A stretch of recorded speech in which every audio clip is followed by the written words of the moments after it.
الو. آره داداش همین الان آبجی تو دیدم تو پارک. من پسره رو میگیرم بیا اینجا بیا نرو بیا دارم دوربین مخفی میگیرم بیا. کیه این خانم عمرتو گذاشتی پایین؟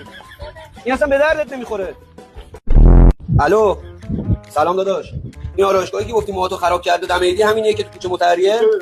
چی داشت؟ همین که نوشته مستر پژمان. موهای رفیق منو خراب کردی؟ داداش نارنجک درست کردم الان میندازم پرپرش. بیا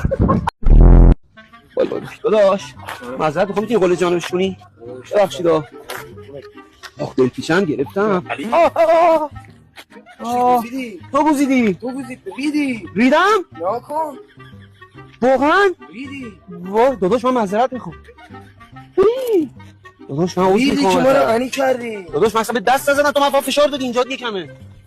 من معذرت میخوام ازت. مشتی غنیمون کردی. داداش من عذر میخوام دست خودم نبود فشارم دادی ریدم. ببخشید داداش. من معذرت میخوام.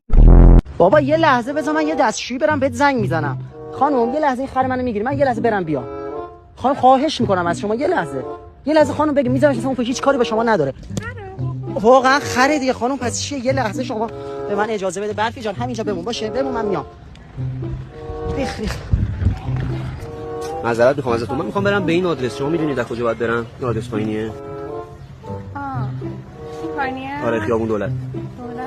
این چهارراه رو بریم پایین سمت رو. به نظرم از شریعتی بریم راحت تر ترافیک نداره. ممنونم ازت. دست شما درد نکنه لطف کردین. آخه شما اینجا چی کار میکنید؟ جا؟